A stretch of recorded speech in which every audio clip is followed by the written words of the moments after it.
Welcome once again to the Radical Imagination. I'm your host, Jim Vrettos, and I'm a sociologist who's taught at John Jay College of Criminal Justice and Yeshiva University here in New York. Sex trafficking is typically defined as human trafficking for the purpose of sexual exploitation, including sexual slavery. The Global Slavery Index reports that some 40 million people worldwide, 98% of them women, are effectively locked into modern forms of slavery that include sex trafficking, child marriages, and forced labor, and it's estimated to be well over $150 billion a year business. In the United States, upwards of 500,000 people are said to be trafficked at any given year. In New York City alone, a major destination for trafficked women in our country, more than 10,000 people were trafficked and more than 3,000 were forced into the sex trade in 2017. No one knows exactly how many children are sold for sex in the United States. Estimates have run between 10,000 and 100,000 in any given year. Yet federal prosecutors initiated only 171 human trafficking cases in 2018, substantially fewer than the 241 in 2017 or the 223 in 2016. And even with such highly publicized recent scandals, such as the Epstein case and investigations of the rich and famous in the thriving and lucrative sex trafficking trade in Florida, which rounded up several wealthy, prominent men, including Robert Kraft, the billionaire owner of the New England Patriots football team, and John Havens, former president and chief operating officer of Citigroup. The public's outrage has been met with powerful people shrugging and letting them off easy. Society as a whole reacts with the same indifference that the authorities showed in the Epstein scandal, which enabled him to get away for years with raping underage girls. The problem just isn't a few tycoons, but the many tens of thousands of men who pay for sex with underage girls across the country. And the much larger narrative that needs to be addressed is the one about vulnerable girls, especially girls of color, who are commercially and sexually exploited, often by older and more affluent men who get away with it. Many of these girls end up getting arrested for prostitution themselves, while their rapists get off scot-free. It's part of the same behavior, part of what we allow as a society. Epstein got away with it because society said he could, and that's what other Johns and those in the business think as well. And make no mistake about it, there are thousands more Jeffrey Epsteins still out there operating with impunity. And we don't have a long history of figuring out what to do in these cases of human trafficking and litigation. The courts in the country are just now trying to come up with the best imperfect solution. Nicholas Kristof of the New York Times put it this way: we could channel our outrage in a productive way by, number one, ramping up prosecution of pimps who traffic children. Number two, prosecute Johns who rape girls and boys.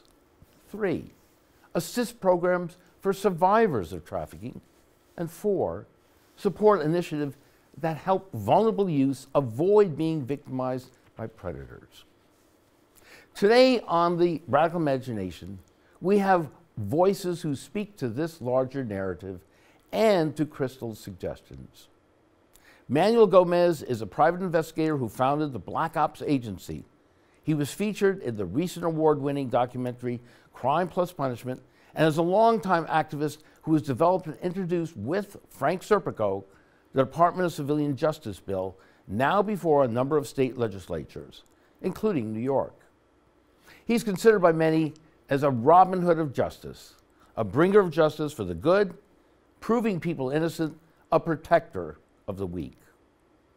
Immortal Technique, Felipe Coronel, is an internationally acclaimed rap artist, political activist, and founder of his own production company, Viper Records.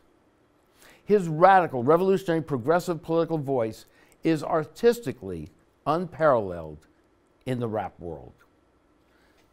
It is a thrill. Welcome, Manny. Welcome, thank you. Welcome, Felipe, to the show. Thank you for having me. Sex trafficking.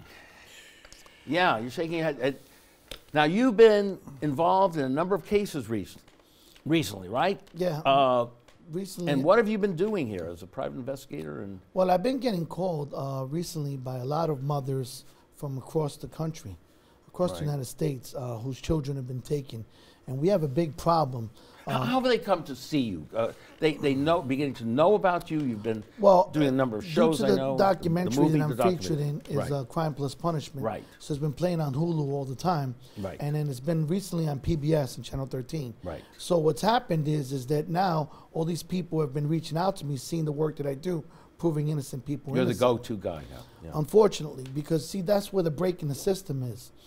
All these mothers across the nation and families have been going to police precincts and trying to report their children missing.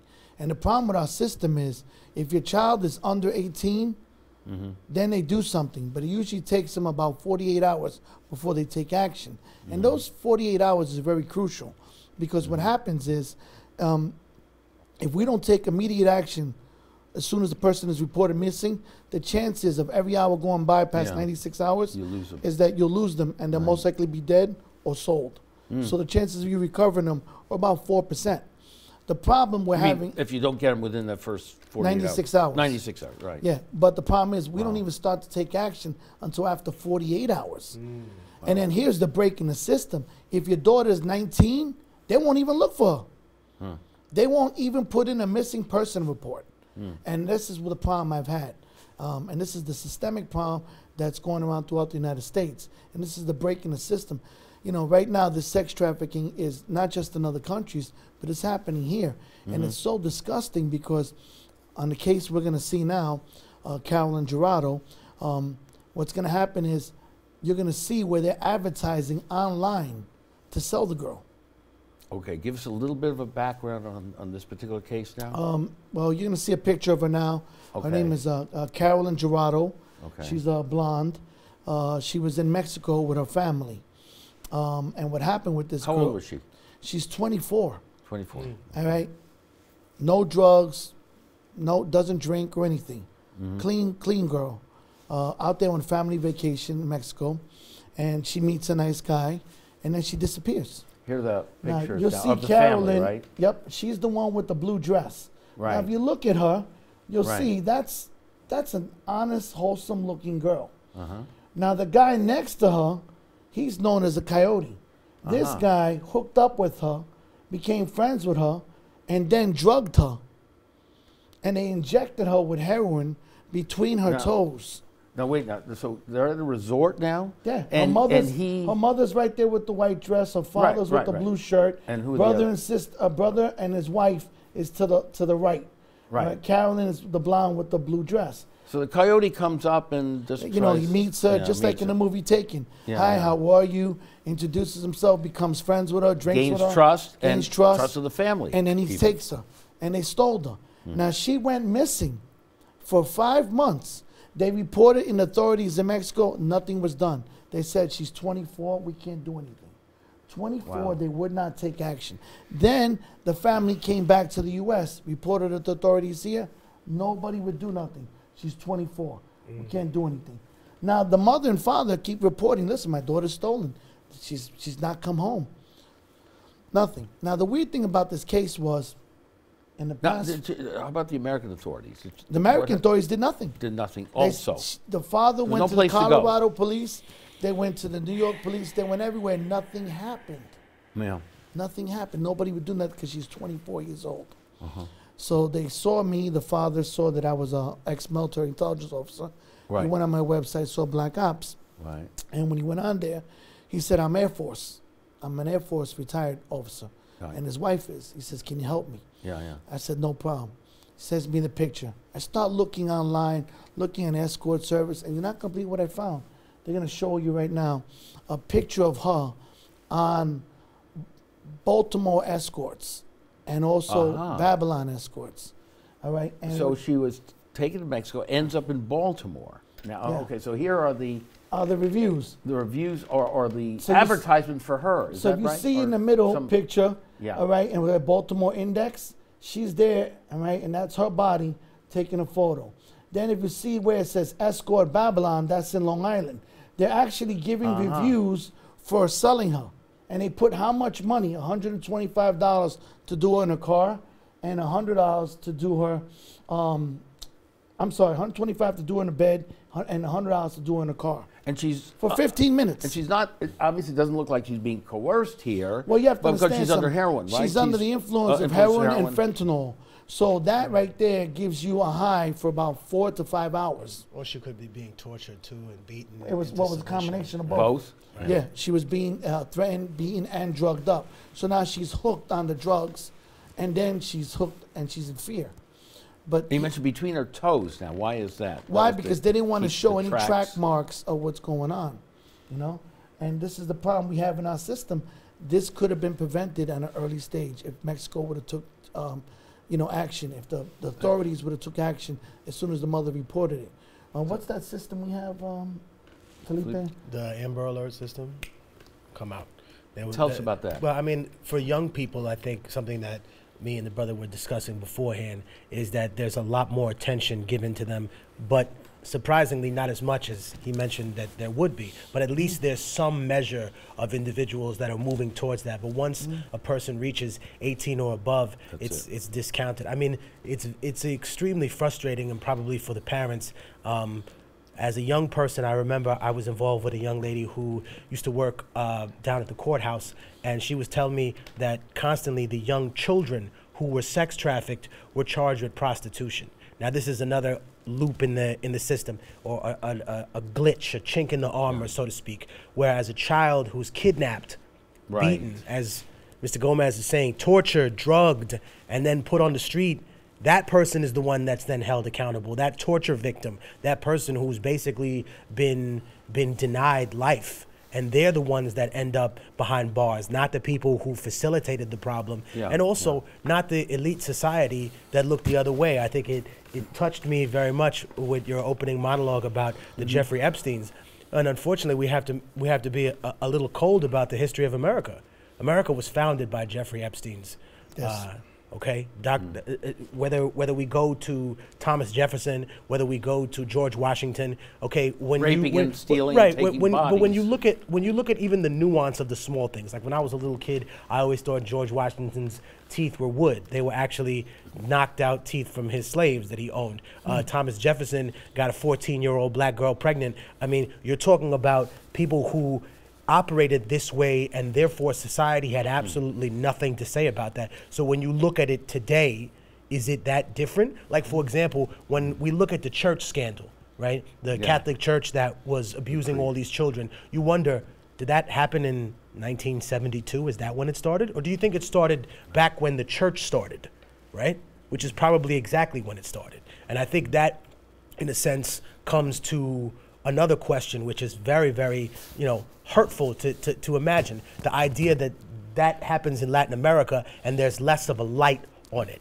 I think one interesting thing about the work that Mr. Gomez does is that he's helping people that would normally be neglected by the system, but because of their demographic, they're invisible to the system. Right. So if look at this, a well-to-do white woman. Yeah. Right? A well-to-do white woman lost, and they won't do nothing for her.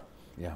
So imagine poor black woman, nobody looking for her. She's 19 years old. We can't help you. She did nothing. What can parents do? You mentioned before that they can't call 311, they can't call 911. Is there only hope a private investigator? Well, that's the problem. Unfortunately, your answer is yes. There is nobody to take action now because these agencies won't do anything because they're not underage. So since they're 19 or 20, they're like, well, she might be with a boyfriend. Or, well, we're gonna wait a few days. And those few days are key. This is when they go disappearing. The first 48, like you said before. The first 48 to 96 hours. If you don't get that person back within 96 hours, what's gonna happen is you're gonna lose them. And you're gonna lose them 97% chance forever. You'll find them dead or being sold. And this is the break in the system. We need to have a change. We need an agency. We need an agency like, what myself and Serpico wrote, called Department of Civilian Justice, which will give families the ability to report this type of corruption. Because to me, it's corruption when a family goes into a police precinct and asks for help, and then guess what happens? Tell us a little more about this bill now and how that would, in part, address the problem. Well, it's a new agency. We just got introduced on February 20th, 2019. We're trying to build support now. What it's called Department of Civilian Justice. We'll bring oversight over all the corrupt prosecutors and police departments statewide and Department of Corrections. The problem is we have no accountability. I like to quote James Madison. James Madison said, if all men were angels, we wouldn't need government. The problem is we need a government agency that's going to give oversight over the most powerful corrupt individuals statewide. It is not the police. It is the prosecutors. They have more power than the president. They can commit perjury and get away with it. They hold back evidence and falsely arrest people and get away with it. They have no cops. consequences. No consequences. If I held back evidence from my trial, he knows, I'd be going to jail. And then another thing they do for trials, you know what they do? They wait to the last minute to give somebody the evidence. So now your defense attorney can't prepare a trial. And you want to know something else even more scarier? Most people don't even know how to make a complaint. Do you know we can make a complaint against a prosecutor? Nobody knows that.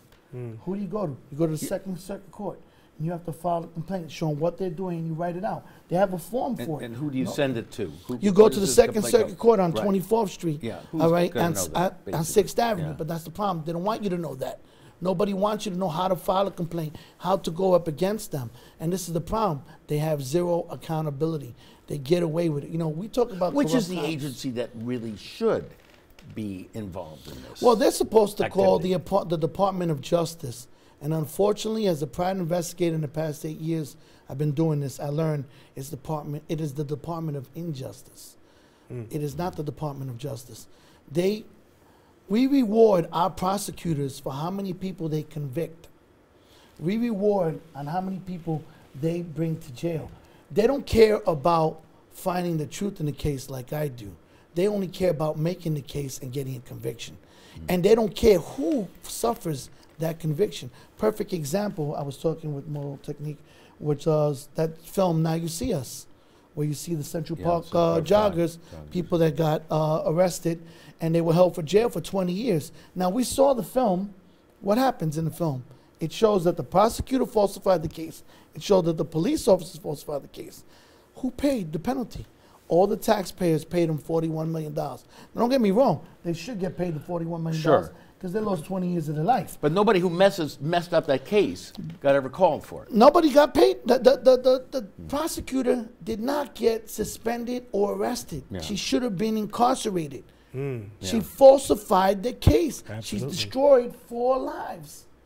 Not just, but other part I think is important to point out is not only did she destroy their lives, but all of their families' lives around them too. And I think that's very telling because we discussed the Amadou Diallo shooting before, and what I thought was interesting is that even back then people were talking about a civilian review board or whatever it may be, and now it's actually on paper as something that's a little bit more evolved. You know what I mean?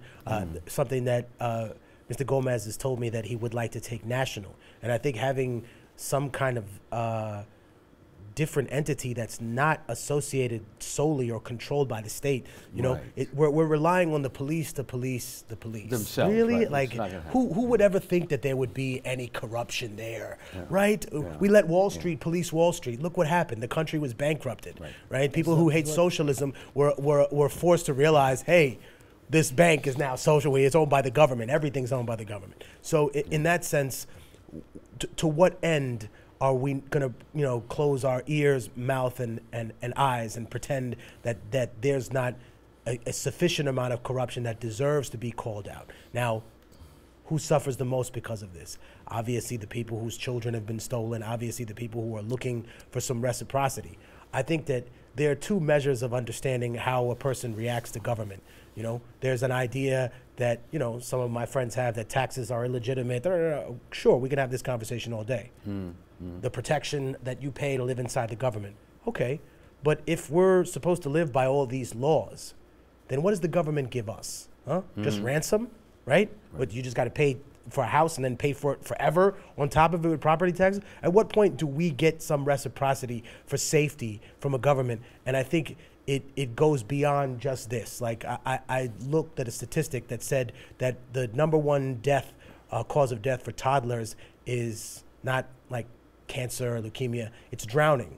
Yes. Do they teach people how to swim in elementary school anywhere in America? We're a capitalist country. Do they have any economic education in high school? Like I went to Hunter College, my cousin went to Stuyvesant, my sister went to Bronx Science, arguably the 3 best schools during the 80s around in New York City. And did they teach us not even to buy the credit card that was in front of the college that charged you 35% in exchange for free They're still t-shirt? out there, by the way. Right. Still So the pushing question that. is then who speaks for the people? And I think that this idea of a civilian, gets us a civilian, the people, Department of Civilian Justice. Department of Civilian Justice Right. would have the ability to not be in Beholden the to attorney the general. powers. Right. In other words, you wouldn't be in the DA's pocket. right. And that's the beautiful thing about this. And you just nailed it right on the head, and I thank you.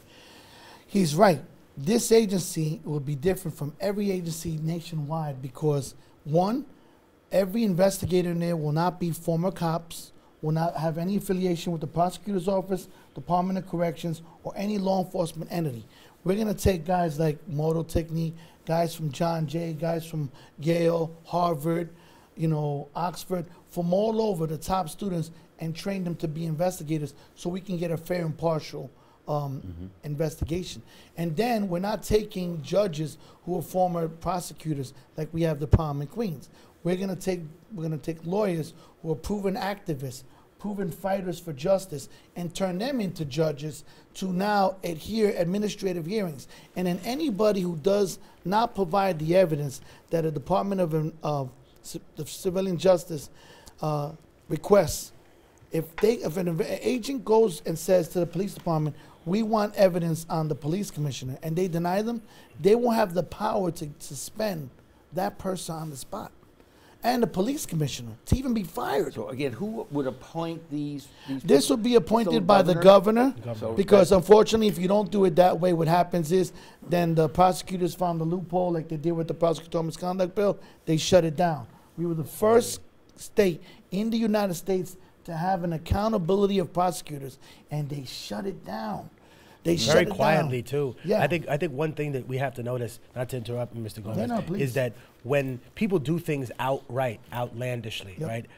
That's one kind of Sign. mold. But then the other model is to work in the shadows, and that's exactly what happened with their shutting down of that bill. They weren't on the streets with picket signs, right? Nope. They weren't doing what Cuomo gave activists in on right. They weren't doing what activists do. They weren't picketing or they weren't with a big rat in front of the spot like the unions. No, they were very quiet, and they knew who to lean on and who to pressure, which is why Mr. Gomez has asserted time and time again that the biggest obstacles to these reforming cases aren't actually the police, but the district attorney's department and the attorneys that are sitting there on top of it, because they're sitting there building a career for post-government jobs based on the statistics that they rack up by locking people up for things that they don't need to be incarcerated for. So much. You're pushback. innocent, but Yeah, you're yeah. in jail, so I'll Anyway, tell you what, we'll give you time served. And that seems like a good deal to someone who Pay just you wants off. to be free. Right, But right. what you're getting with time served is, I was right to lock you up. That's essentially, it's Justification of fucked the up. authority. Excuse my language. It's Yeah. messed up, but I Said it think, right. I think the reality is that that's essentially what you're contending with. Someone who says you're innocent, you shouldn't have been here the whole time, like you were saying before. 9 months, we proved you were innocent, but I don't want to let you go because it would harm my stats. Yep. That's exactly right. We got it. I don't want to harm my stats, so instead, I'll tell you to cop out to a lesser charge, or I just won't do anything and I'll leave you in there. Yeah. And if you don't have an investigator, Now, I'm not doing an advertisement for Mr. Gomez's business, but I do want to ask you, what is the #1 thing that happens when an investigator gets involved in a missing persons case like this? What happens to how do the police react to not just yourself, but other people that get involved in a human trafficking case? What do they step on it? Do they say, oh, wait a minute, or they're threatened by you? Well, they're threatened by us, you know, by At any first. investigator. That's the first thing. They say, why are you? Well, we'll start to look into it. And that's the key word. We will start to look into it. They're not even looking into it. And this is the problem. This is why parents are coming to me, because they're not looking into the cases. And again, you know, people have no choice but to come to a private investigator, all right, and to try to get help, because they're working 9 to 5 or 7 to 3, and they're not making it as that's their family or their brother that's missing. No, they But you don't care. worked with the police getting this girl back, right? In No, Long Island? what happened in Long What Island, happened and, there? and this is a perfect example. Yeah. When I went and I started investigating, I found her online. Right. We saw Carolyn Gerardo, and they were advertising her. Then I found she had a picture being posted on this girl's site, and I started to look. It had a wig, and it was Carol. It was her. So now I saw a picture, which we're going to show now, where she has a hospital band on. But I identified her. There it is. Yeah. Do you see the 2 birthmarks and then the tattoo? I identified her from the 2 birthmarks. That tattoo is brand new. So the mother said to me, "That's my daughter's arm." So I says, "Really?" Now if you look, it says NYU Winthrop Emergency Room. That's in Long Island. Right. So I went there, and then it has a girl's name up there, Shamro. But when you look at the picture, she has a wig on. It's actually Carol. So she showed that she was in the hospital. I went to that hospital, and I knew nobody was going to help me. You know how I got help? I went and bought a cherry pie and an apple pie. I brought it to the security, and they were, you know, happy. I said, "Oh, thank you for helping my mother." And they, you know, were eating pie. And I said, "Listen, you know, I want to thank your supervisors for what a great job." Long story short, after about 15 minutes of talking to them and awarding them, commending them, I said, "Listen, can you take me upstairs and show me the security sound cameras? I got a case I'm working on." "Oh, come on upstairs." Treated me like family now. Took me upstairs. Guess what I saw on the video camera? I saw Carol. She was there that morning at 7:30. Then I saw, which we're going to show now, a guy whose name is Frank. He was with her paying the bill. And you'll see him with a red plaid shirt with a, and that's him. Oh, there it now he is. looks like something out of Sons of Anarchy. This is the guy that's selling her. I see. And This he pays is the the hospital actual bill pimp. to And get her out. He Is that- paid the hospital I see. bill. So now look what he does. Not only Wow. does he pay the hospital bill, but this guy right here is turning around and puts his real address down on the receipt Ah, and his Yeah, name. yeah. So now I got it. So I went to the location. I called the father. I said, "I think I got where your daughter's at." is he talking to you there? Yeah, he's screaming at he's me screaming at you. because I went into the apartment Yeah, yeah. house and about 5 minutes prior to this, and I was banging on the door, which we have a video, and you'll see me banging on the door, and I'm opening the door to the house. So he's still playing innocent at this point. Oh, he's playing Yeah. innocent. He doesn't know that And I threatening see him. him Right. and threatening to fight Yeah. me. So now I get out the car and confront this man. Yeah. So when I confront him, he gets nervous. Now this is a rich white area. Let me say this again. This is a very rich upper class Long area Island. in Long Island. The average house in this area Right. is between 500,000 and 700,000. Okay. Okay. Now, what do you think happens? They see these 2 guys arguing in the street. What do the neighbors do? They call the police. So when they call the police, guess what happens? Now, when they call the police, they show up. Oh, okay? here it is. And that's him still arguing with me. Okay. All right. And he Wow. drives off and goes across. He's cursing me out because I'm telling him I'm not got going. a knife in his hand? Oh no, it's his phone. I Oh, tell him phone. I'm not going anywhere. I'm not going anywhere. You are holding this girl hostage I and you're see. selling her online. Now I went to report this to the police. You know what they told me? I do. Sorry, I can't do anything. Can't do anything. I showed them that he's advertising her and putting how much to sell her. Wow. They didn't do anything. So when I went and I showed them the Babylon escort, which you saw up on your screen, the Baltimore escort, all right, I showed them all the sites that they're advertising her, and the guys are writing reviews. Guess what happened? Nothing. So when I went to the house, the cops came. Thank God. Because a neighbor had told them. They called the there was a police. big, They said it was a big fight. man. When they called the Right, police, right, one of the Spanish cops came up to me and goes, "You're the guy from the Junior case.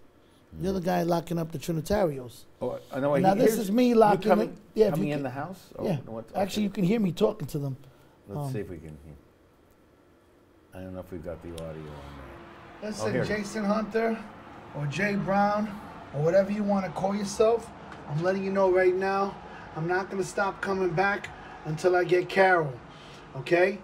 That's it. I want to see if she's alive. I want to see if she's okay. If you don't, I promise you I'm going to have the police here, and I promise you I'm going to have this house taken down. So you have a choice. You can do this the easy way with me, or we're going to do it the hard way. And I guarantee you, you're going to hear me coming. All right? So you decide which way you want to do it.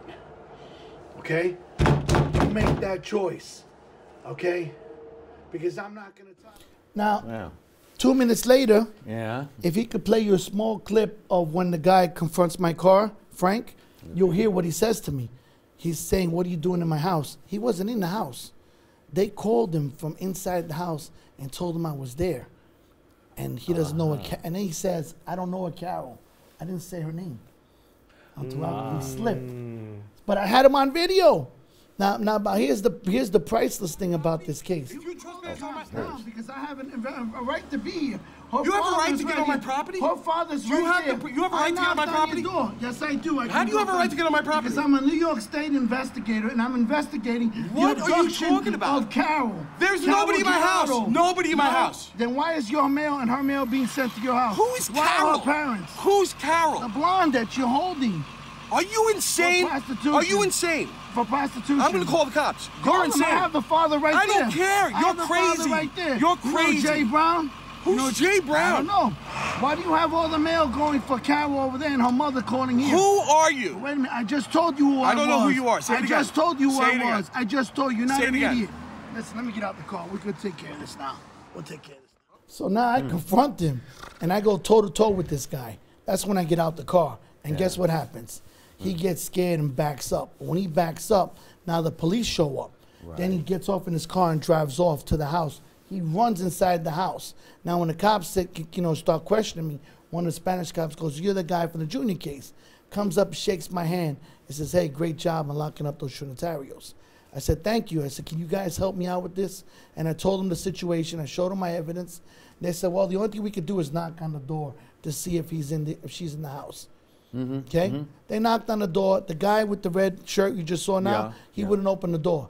He kept talking to the cops through the door. So I Right. said to him, "Look, please, can you guys stay here for a little while? Put your lights So on." that was the extent that the cops can do anything. No. Knocking the door and said no, They, and then they go said away. we can't do anything else. But- And I asked them, I yeah. said, "Well, can you guys at least put your cop cars around the house, turn your lights on, and stay for a little while?" Right. Guess what they did? They stood with me for 3 hours. And they kept the lights on, and the people were coming. I was telling them, "This house is for prostitution. They're selling women here. They're selling drugs here. This is sex So the trafficking." cops do want to do something. Oh, no, they but did they're help me. restricted also by the But- system that's broken. But they helped me by staying there, by Right, them staying exactly, there. making it a and that public presence scared the hell out of spectacle. them. Right. And then the neighbors start coming out. About 50 neighbors came out. Now, guess what happens? You're gonna play a clip now where the daughter finally calls. After 5 months, she calls the father. Watch this. We're gonna play It's the clip. Caroline inside. Carolyn the calls house. right after this. I'm not even there. Where are you at? What does it matter? Why are you supposed to be honest with me? I was honest with you. I told you I was here looking for you. No, you did not at all. Carol, what would you do if it was your daughter? I told you I'm okay. What would you do if it was your daughter? You're not okay. I'm not in hell. Yes, I am. Carol, you're prostituting yourself and it's illegal. That's not okay. Why would you go to the cops? I didn't go to the cops. I went to a private investigator. Now the cops are involved. But the cops are going to get involved. That's behind my back. No, why? Why? Because what you're doing is illegal. Because what you're doing is illegal. Why would you do that? Why does this upset you so much? No, why would you do that? So you're going to get your own daughter arrested? No?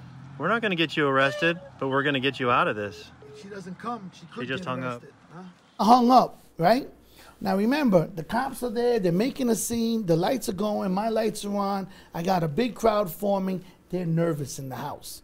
So now, she calls back again 10 minutes later after that hang up. And when she calls back again, I hear her on speaker, and I said, whoever's listening, you better bring her to me now. Put her in an Uber, because she said she's not in the house. And I said, and then she was saying, I'm not holding a hostage. Now, I said that to the guy in the red shirt. How did she know to use those words? He told her.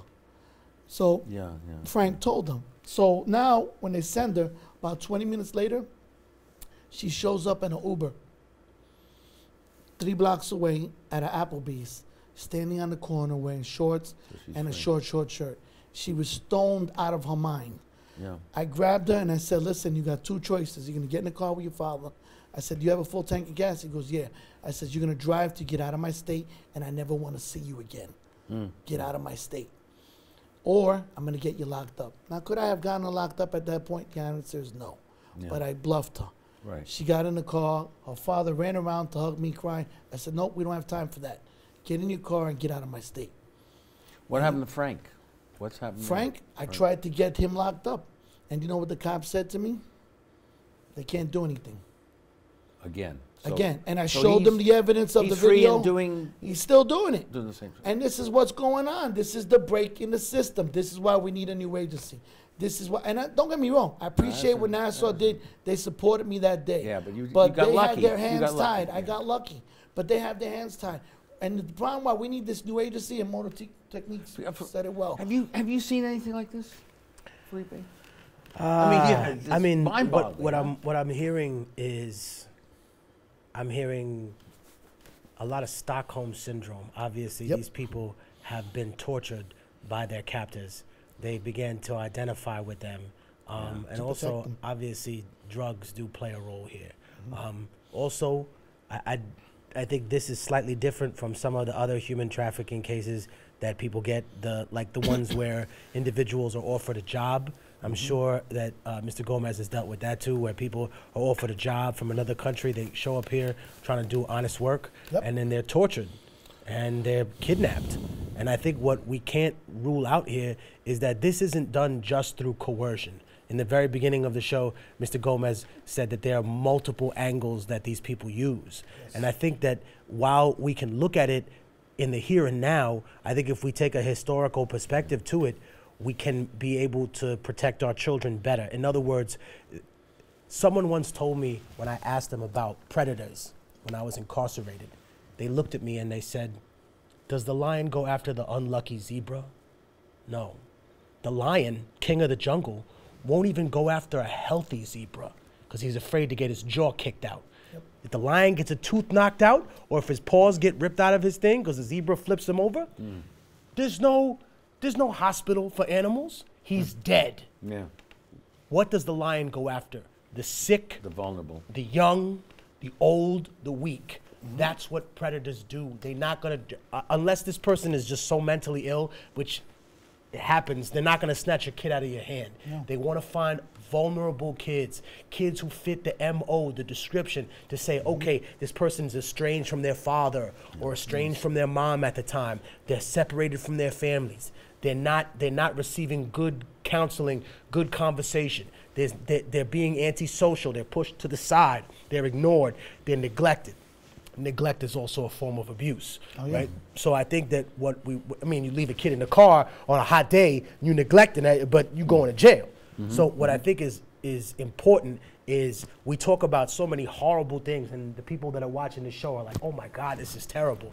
What can I do to prevent this from happening to my child? Now, I'm not saying taking your child on a walk to the park is gonna stop everything, no.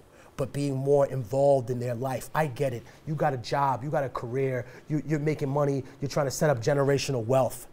Who's gonna inherit it, huh? The kid who's missing? The person who's gone? The person who's been emotionally and psychologically damaged by being tortured? I mean, these people that escape these situations, they have PTSD, don't they? Oh, yeah. They end up with all of these horrific That's a great point. And thank you for touching on that point because you hit a great point. She right now, Carol Gerardo, when she was going back to Maryland, she started to go through withdrawals. Really? 4 hours in the car, into a car ride, and they had to take her to a hospital because she was being injected between her toes with heroin. How long has she been kept in the? She was kept for 5 months. 5 months. 5 months. Wow. And, Immortal Technique said it correctly. She was suffering from a Stockholm syndrome. A lot of people might not know what that means, but in essence, what that means is that you start to believe that the people who captured you are your friends. And then you start to sympathize with them and look at them and actually protect them. And that's what happened. And you heard her protecting her captives. Yeah. And that was the problem here. But thank God she's been in a program. She is suffering from massive traumatic stress. She did acquire multiple diseases, unfortunately, but she's in the process of being cured and rehabilitated. And thank God she's been with her family. She's in Colorado now. But, I have a case now because of this one. Where it's a girl who's from Peru and Honduras. We're going to be showing this? And and we're going to show a picture of this young, pretty girl. Her name is Beatrice. Beatrice, okay. Beatrice Alma. My wife's name and Felipe's family from Peru, too. And she's a beautiful girl. This is her. Oh, yeah. Now look at her. That's a face of an angel. Wow. It's a face of an angel. Look at those eyes. Yeah. Okay? Yeah. Now, what they did was this girl was coming to America. Okay? And she put in her papers in Honduras to come to see her father in Virginia and her family. And you know what happened? Because of the Donald Trump situation, all her paperwork was stopped with so many other people that were trying to come to America. Right. So now she decided to come, unfortunately, the old-fashioned way. On the border. Which was come across the border. So she met this guy named Mike Torres. We're going to show a picture of him now. Mike Torres is a coyote. A coyote is a guy you pay to go. Now, this good-looking guy, look at him. He's a good-looking kid. Yeah. This guy here sold her on the idea that he can get her across into America with all these other girls. Do you know what this guy did? He sold her. Sold her in Tijuana to the cartel. Okay? And then he escaped into America and is in Virginia right now and put in for asylum. Mike Torres. He put in for asylum to the Department of Immigration. Now, the family reported this guy in Honduras, all right, and in Peru. And you know what happened? Nothing. They reported it to Homeland Security. Nothing happened. They reported to the embassy in Mexico. How old is this girl? This girl's 24. This is the part that I'm talking about. Same as because Carol. of her age, they were same as Carol. They wouldn't do anything. Now, they called me because they saw me on a Spanish show called First Impact, Primer Impacto. And when they saw me on that show, they saw that I rescued this girl. Now, this girl, you're going to see, they're advertising her online. You're going to see a picture of her called Bellísima Muñeca, which means beautiful doll. They're posting her up and then telling you how good she is. Watch. You're going to see the picture. Okay. This is online. Yeah. Okay? Now, they blurred out her face, but you know how I was able to identify that this was the girl? Because she has a mole on her left breast. If we could zoom in, you're going to see a mole on her left breast. Okay? I don't know if we might not be able to, but all right, we'll take your word for it. Yeah. But the mother was able to identify the daughter. It was the same hair, same facial features. So now I got into further looking into it, and then I found out that this place was in Tijuana, and I found out where she's now being held. Yeah, and we just found a grave site, and this is the club that she's at. She's one of the clubs. They even posted up online. Yeah. This club is open 24 hours a day, 7 days a week, where they're selling women. And do you know who is the primary frequent people that are going there? Americans. Of course. We are establishing the very market for this sex trafficking. Yeah. And we are cementing the demand. Who owns the club? Huh? Who owns the club? The cartels. People. Yeah. And this is the problem. And then the cops are in on it.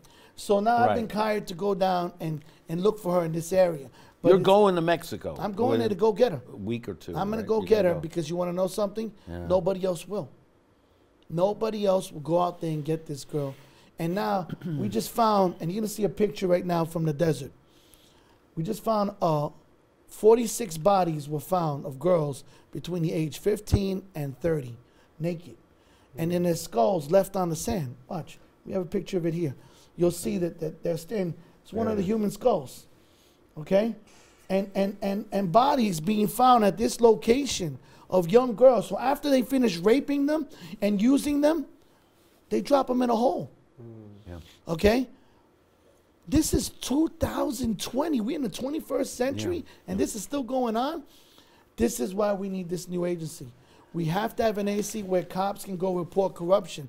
You know, I mean, I think one of the things that he touched on before is this can't exist on a mass scale without protection from the authorities. Now, in Mexico, they may be personally involved, or they may be looking the other way. But the sad truth is that here in this country, it could be the same thing too. People could be involved, but we know they're definitely looking the other way, right? The problem is that when we have these type of cases, that the people who are the most victimized are the ones that are written out of history, like the Mujeres de Juárez, right? That's a very big topic, but doesn't get the mainstream attention that it does. Because, tell us a little about that. Well, because in the city, in the Ciudad de Juárez, there has been a massive amount of disappearances of women. And for years and decades, people alleged that the authorities were involved. And now that we see the amount of control that the cartel has with an influx of surplus Pentagon weaponry that was sold to them through Fast and Furious, with the ability to stock up and kind of rearm themselves from being decimated after fighting for so long, a lot of these entities are building themselves back up. And I think what's happening is, when we look at this situation, someone once told me that real gangsters aren't afraid of cops. Real gangsters buy off cops. But all real gangsters are afraid of federales, Marines, because they're not a peacekeeping force, right? That's who Mexico had to end up getting to get involved with these people, the military. In Peru, it was the same thing. You found a situation in which the military had to get involved, and even then, you had a situation where drug traffickers, where human traffickers, where all these worlds kind of synergized together. I think we're trying to use them too, but couldn't. The military was so I think one of the things that breaks down is that without compliance or apathy, this is a lot harder to happen. And unfortunately, in America, I think what we're struggling now is to find out, is it compliance, like with the Epstein case? Because y'all did everything to make sure that he would never speak. Exactly. Or is it apathy? Like when he gets on the phone and says, hey, there's a 24-year-old girl missing. I can't help you. Well, who are you helping? Who are you helping? Whose house are you going to check on a burglar? I'm telling you someone didn't steal a paper plate, right? I'm telling you someone didn't steal a candelabra. Someone stole a human being. Right. And I think that unless we address the mass corruption that exists, that prevents people from being held accountable for being apathetic, there should be somebody on the line that says, wait a minute, 4 investigators, not just this man, but 3 other people called you and asked you about this person, and you've done nothing. What are the consequences for you not doing your job? I'm sorry, we have a full caseload. That's what I get. Of what? He said exactly what I get. This is what I get. Too busy. He just nailed it. That's exactly what I get. And I got goosebumps now because I've been into precincts and they told me that. We don't have the time. Do you know what they've showed me? I'm going to show you a picture here. There's a picture we're going to show you of girls all on the wall, okay? Just numerous girls missing, okay? And this is what I see when I walk into police precincts. I see these pictures all over the place, and then I keep asking, why is nobody doing anything about them? What's been done? What's been done? And you know what I get? The crickets. Silence. Silence. And this is my problem. You know, I feel like the boy putting his finger in the dam, trying to stop all the holes leaking, but I'm only one guy. And I've gotten to the point, Immortal Technique hit it right on the head. You know, the police are on the takeover there. So now I'm going now to the military. And as a former military intelligence officer, I mean, literally, as you go to Mexico. I'm going to the military. I'm going to the military, to my military contacts, that I worked in military intelligence with, and I'm going to speak with them and try to get their support, because I can't trust the local federales, like Moto Technique said. I can't trust them because they're on the take. They're the one that facilitates this. He said it perfectly, Moto Technique. He said that they're showing up with weapons, military-grade weapons, these cartel guys. Where are they getting it from? They're not getting it from the Army. They're getting it from the law enforcement. From America. And these guys are standing out front watching the clubs. The police are out there, but you know why they're on the take? And I'll tell you why.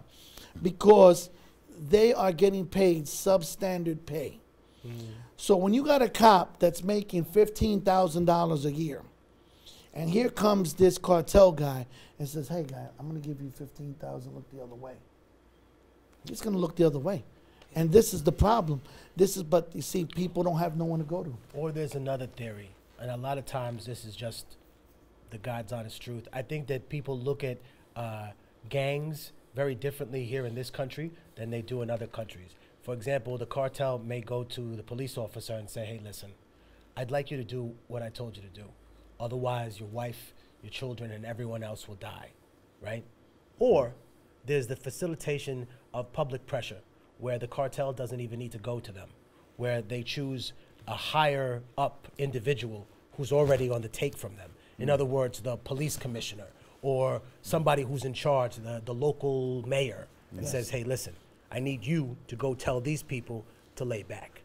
And I think, look, my personal experience in seeing stuff like this was heartbreaking. I went back to Peru, and I was driving in a car, and literally we stopped by a random street corner, and there was a young girl, and she couldn't have been more than 10, 11, and I thought she was gonna try and sell us something, candy, like, you know, a little coffee packet, whatever. Yeah.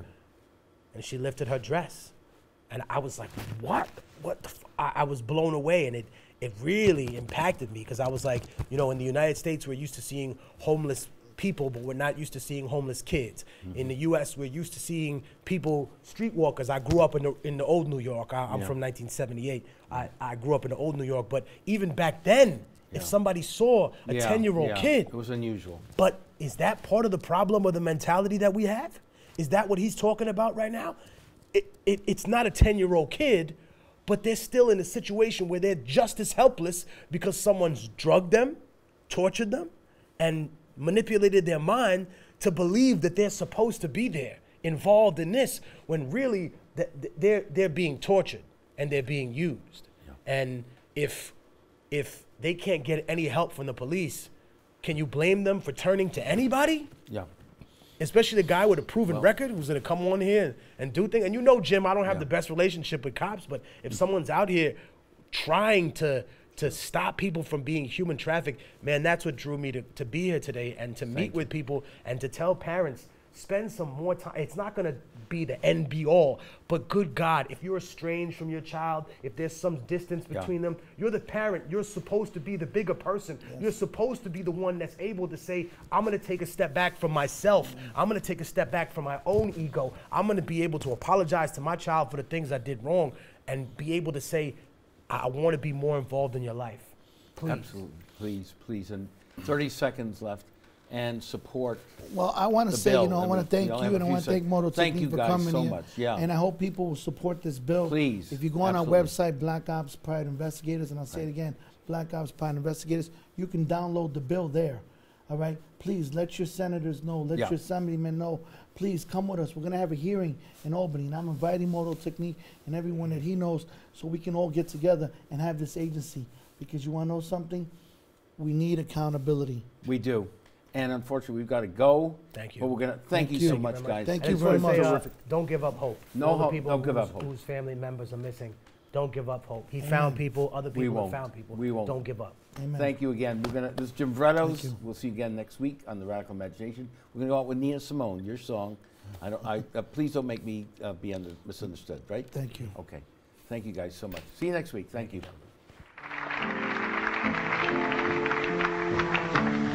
We're doing the requests now. We're doing the things that we think will please you the most, at least for the next 4 minutes.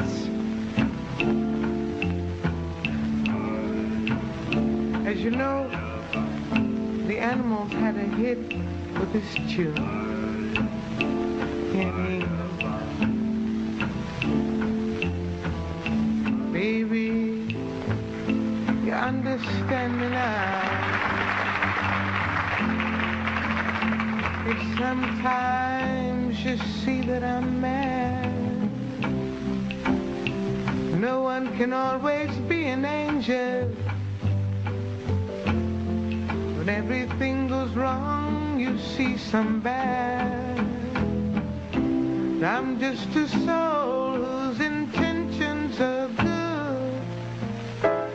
Oh Lord, please don't let me be misunderstood.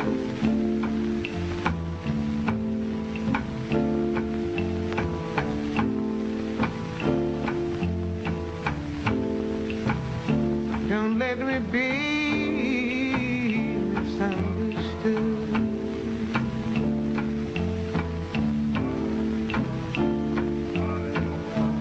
Don't let me be misunderstood.